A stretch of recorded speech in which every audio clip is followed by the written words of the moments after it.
In the beginning of Batman Begins, a young Bruce Wayne falls down a well, and in the pits of darkness and dirt, he is overpowered by bats. This traumatic event shatters his sense of identity, and from now on, his entire life acts as a response to this encounter, to the point that he can't imagine his life separate from the symbolic meaning of the bat. And his story ends when he leaves the grandiosity of the bat alone to accept himself finally as a man sovereign from this obsession. The Dark Knight trilogy as one unit of story fits quite smoothly into a traditional telling of the hero's journey. If you make yourself more than just a man, if you devote yourself to an ideal, and if they can't stop you.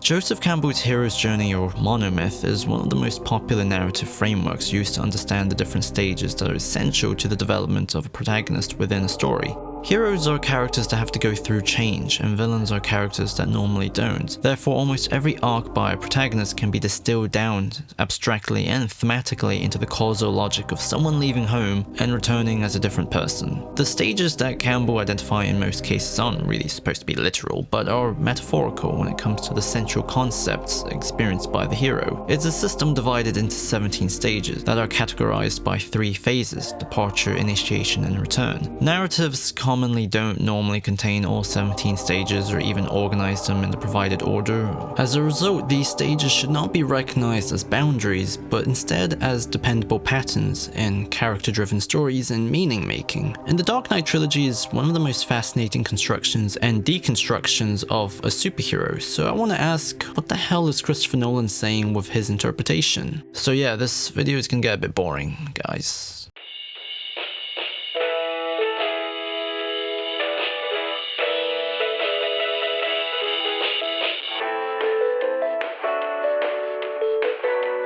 Calm down, Doctor. I'm gonna tell them the whole thing was your idea. The hell was that? Just some nut. In Batman Begins, this journey is made far more literally. Bruce Wayne departs from Gotham to travel, and after being initiated into the League of Shadows, he returns to Gotham as a new man. Are you coming back to Gotham for long, sir? As long as it takes. I'm going to show the people of Gotham their city doesn't belong to the criminals and the corrupt. Even though Batman Begins efficiently captures the whole magnitude of the hero's journey, it also operates as the first act of the trilogy, so holistically, this all serves to show someone at foremost confronting their duality, because the purpose of the departure is to establish the protagonist as a figure of one world that is challenged by the presence of another. One of the most crucial encapsulations of this event is called crossing the threshold, which is portrayed by the first steps of the character stepping across the boundaries into the unfamiliar. Bruce Wayne crosses many world division in Begins. He leaves the safety of Gotham to venture into the world of overseas crime. He leaves prison for the Himalayas, but because the chronology of Begins is out of order, the familiar world isn't actually Gotham. It's actually the world of imprisonment. Being lost in anger and impotence is the domain of the known for Bruce. So when he encounters his mentor, Henry Deckard, this prioritizes a new division that isn't physical but emotional. As defined by Campbell, the mentor is with the personifications of his destiny to guide and aid the Threshold Guardian at the entrance to the zone of the magnified power. Such custodians bound the world in the 4 directions, also up and down, for the limits of the hero's present sphere or life horizon. Henry is who Bruce is destined to become, a herald of great symbolic power beyond life. Theatricality and deception are powerful agents. You must become more than just a man in the mind of your opponent. But it requires Bruce to retreat into the familiar world of wanting to kill for indulgence, a feeling he once overcame. So Bruce ironically crosses a line by choosing not to cross the provided line, because he can't step back into his old world. The old world of a man lost in a prison of his own heart. He can only step foot in a different one. And he does when he chooses not to kill, a world where he's no longer impotent.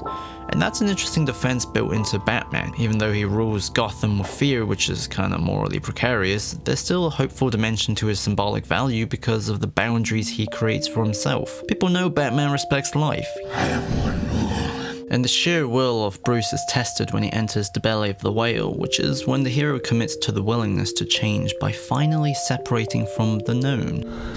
Everything my family, my father built.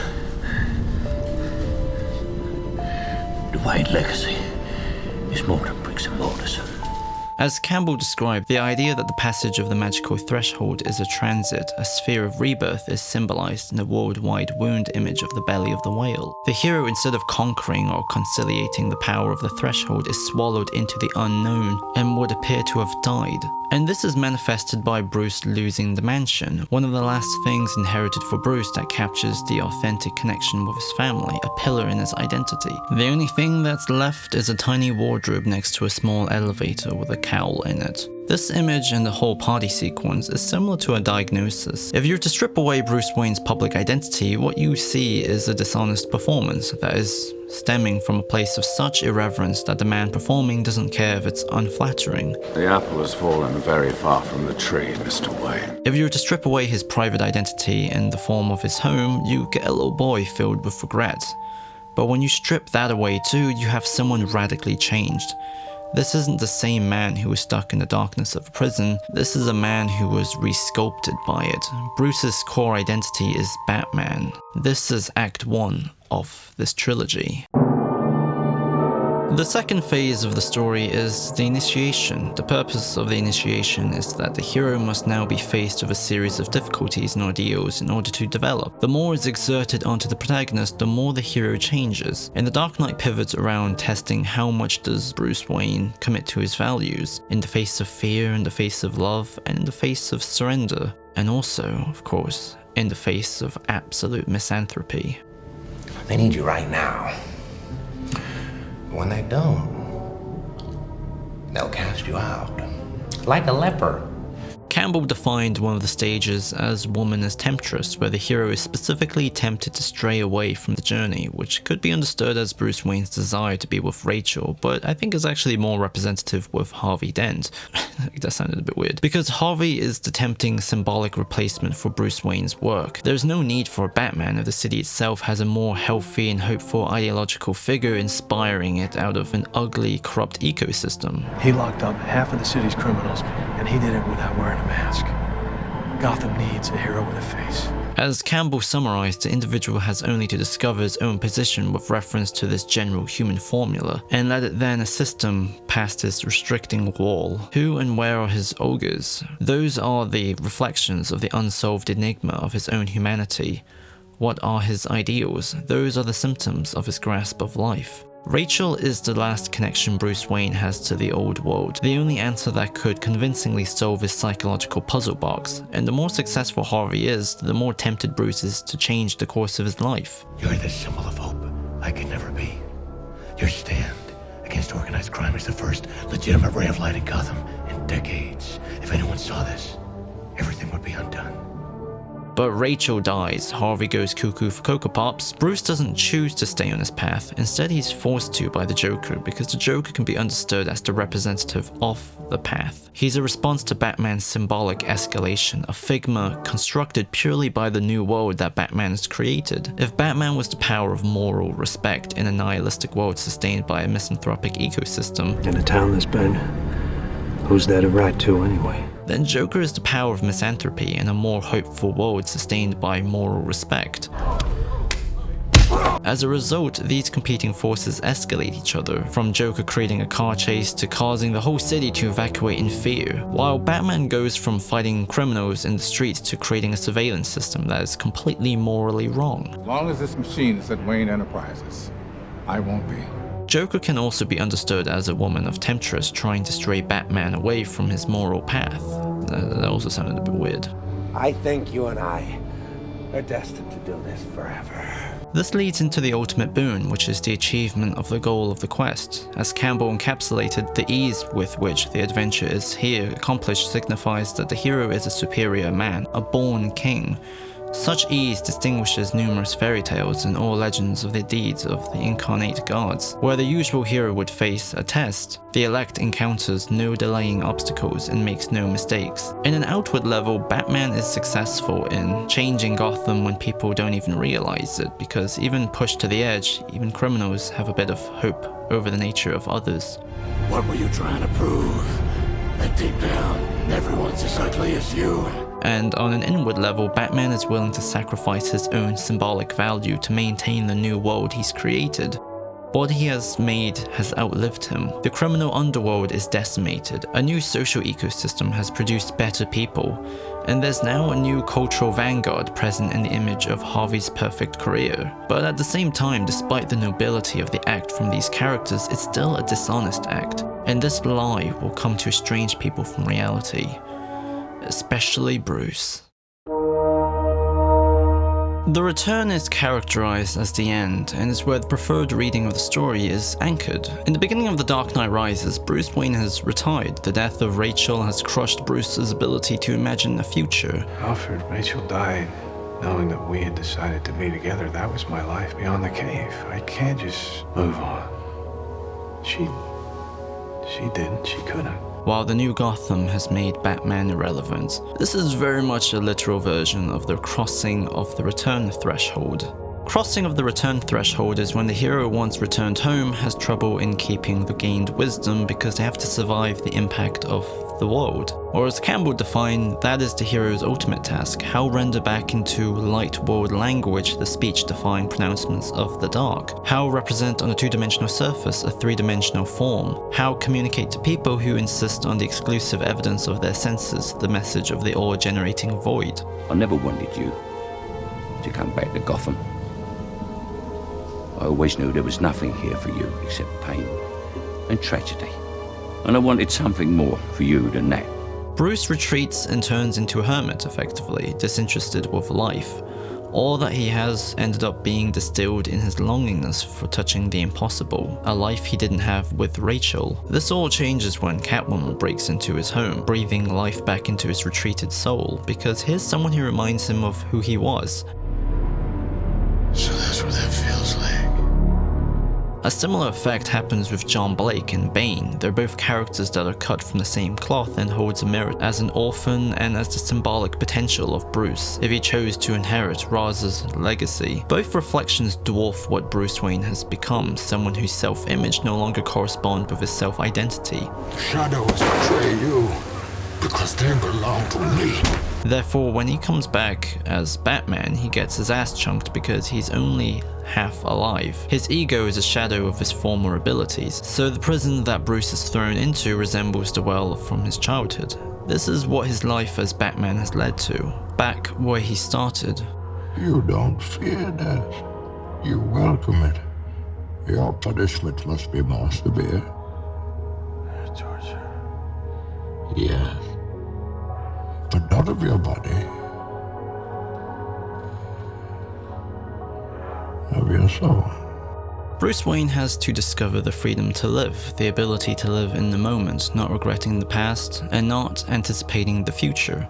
As Campbell described, also, what now is the result of the miraculous passage and return? The battlefield is symbolic of the field of life, where creatures live on the death of another. A realization of the inevitable guilt of life may sicken the heart. How can you move faster than possible, fight longer than possible, without the most powerful impulse of the spirit? The fear of death. Bruce has to learn to be afraid again, not to overcome it or embody it, but to feel it, because this was the influence that had tipped him out of balance. He learned to overcome it in Begins, and then he fought with it in Night, and now he must allow himself to feel it once more, to be reminded who he is. All of which is symbolically encapsulated by the leap he must take to escape the prison. He can only make it without the rope. After beating Bane, saving Gotham, and dying as an icon, Bruce ultimately chooses to stop being Batman in order to win his next big battle within himself. The will to live. And this can only happen if he leaves. This is a completely closed ending for Bruce, designed with nowhere for your personal imagination to continue. And what Christopher Nolan has concluded with his interpretation is that Batman is just a phase. The grandiosity of this journey is to show the transition of a man reconstructing himself after trauma. All this, it's not me. It's inside. I am more. This isn't someone who will die fighting crime or live on training others for his war like in Batman Beyond or in The Dark Knight Returns. He's someone who's going to recover.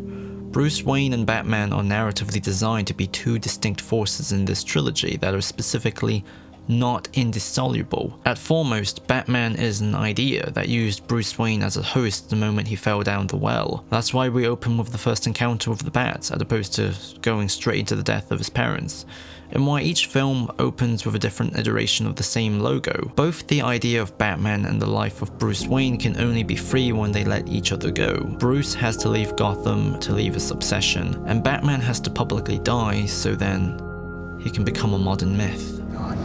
The idea was to be a symbol. Batman could be anybody. That was the point. Trauma is when an experience is so contradicting to your sense of continuity that your internal narrative is effectively destroyed, because all of a sudden you can't absorb experience in the same way as before. For Bruce, the initial point of impact from the trauma comes from the first encounter with the Bats. Therefore, the Bat as a symbol isn't representative of the product which Bruce creates to reassemble himself, like in Year One, where a Bat arrives to Bruce Wayne.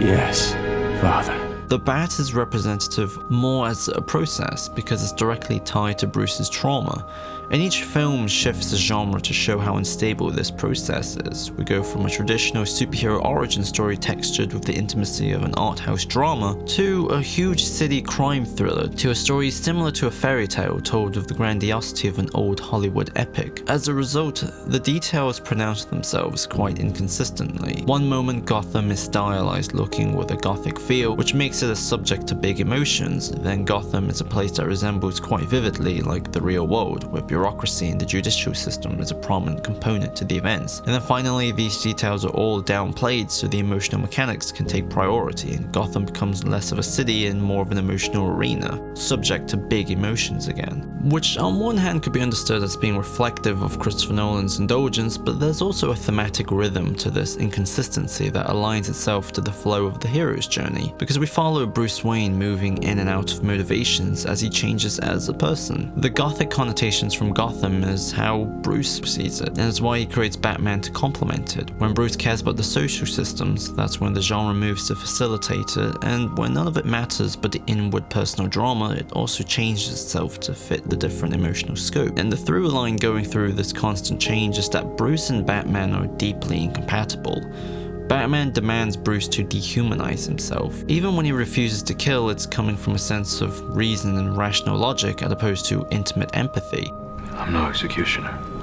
Your compassion is a weakness your enemies will not share.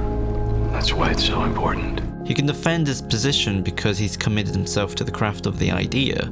And during the height of his career, his biggest victory came from divorcing his own emotional authorship as far as possible from his symbolic creation. Batman is only a temporary fix for Bruce because life with it is productive but painful. Life without it is passive and even more painful.